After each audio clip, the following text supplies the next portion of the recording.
আমরা যারা ইমাম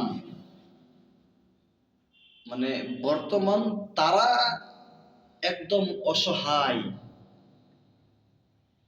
আমরা যারা ইমাম আমরা একদম অসহায় হয়ে পড়েছি। কেন? যখন আমরা তাদেরকে বলি আমাদের বেতন বাড়ান, তখন তারা চিন্তার মধ্যে পড়ে যায় ইমাম সাহেবের বেতন বাড়ানো যাবে কি যাবে না।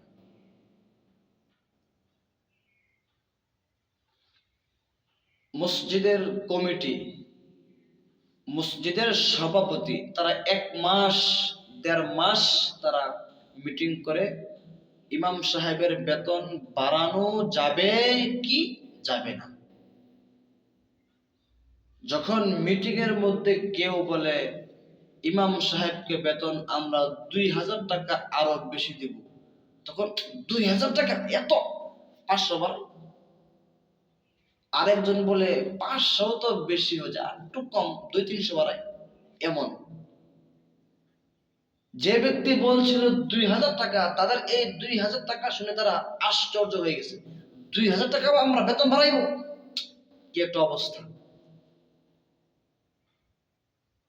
তখন আপনাদের জানতে হবে, আপনাদের বুঝতে হবে যে ইমাম আপনাদের মসজিদে নামাজ পড়াচ্ছে, ওই ইমামের পিছনে আপনাদের জান্নাত, জাহান্নাম, ফুলসিরাত, আখিরাত সব কিছুই তার কাঁধে থাকে।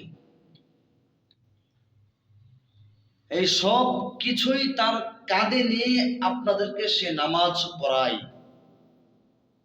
আর ওই ইমাম সাহেবের বেতন বাড়াতে গিয়ে আপনার 1 মাস মিটিং করতে হয়, 1.5 মাস মিটিং করতে হয়। তখন ওই সময় আপনার লজ্জা থাকার দরকার ছিল। আপনার লজ্জা নাই। কেন?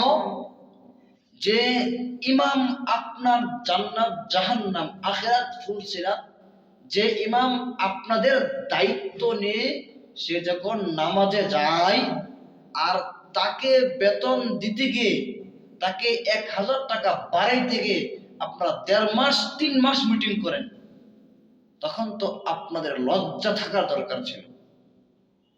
আমি তো এই জন্য বলছিলাম, যারা মসজিদের কমিটি, যারা মসজিদের সভাপতি, তাদের ভিতর যদি আল্লাহ তাআলার ভয়, তাদের ভিতর যদি মানুষের ভালোবাসা, তাদের ভিতর যদি দ্বীনি জ্ঞান না থাকে, তাদেরকে মসজিদের ভিতরে আসাটাই কোনো দায়িত্ব দেওয়াটাই ঠিক না।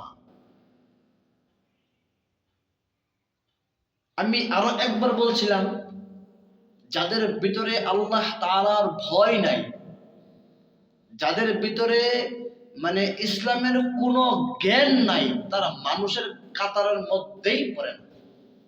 তাহলে আবারই আমরাই তাদেরকে সম্মান করে মসজিদে ঢুকাই, তাহলে দোষ তো তাদের না, দোষ তো আমাদের। আমাদের প্রথমে দেখতে হবে তার ভিতরে ওই গুণগুলো আছে কিনা, তার ভিতরে আল্লাহ তাআলার ভয় আছে কিনা, তার ভিতরে ইসলামের জ্ঞান আছে কিনা, এটা তো আমাদের দেখতে হবে। এটা আমরা সিলেক্ট করব। তাহলে আপনারা সিলেক্ট করার কে?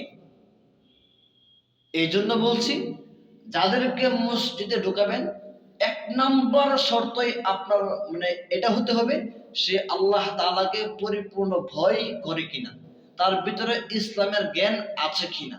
তারপরে দেখেন, যদি এই 2টা জিনিস থাকে, তাহলে সে যে কিছুই করুক না কেন, সে তারপরেও আল্লাহ তাআলার জন্য, আল্লাহ তাআলার ভয়ে সে কিছু করতে চাইবে না। এখন আমরা এটা পছন্দ করি না। আমরা পছন্দ করি কি, আবার আমাদের মতো কিছু আলেম, তারা আমাদের মতো ইমামদের বিরুদ্ধে কথা বলে। তারা যাদের দাড়ি নাই, যারা সুদ ঘুষের মধ্যে জড়িত এই 20 বছর ধরে, তাদেরকেই কিছু আলেম, তাদেরকে আবার কিছু আলেম মসজিদে ঢুকানোর জন্য পাগল হয়ে যায়। আমি এই জন্য বলছিলাম এমন আলেম, এই ধরনের আলেম, তারা আলেম নামে জালেম, তারা আলেম নামে কলঙ্ক। এই জন্য বলছিলাম ওই ধরনের আলেম থেকে আপনার আমার কি সরে দূরে থাকতে হবে, না হয় দেখবেন আমরাও কিন্তু তাদের অন্তর্ভুক্ত হয়ে যাব।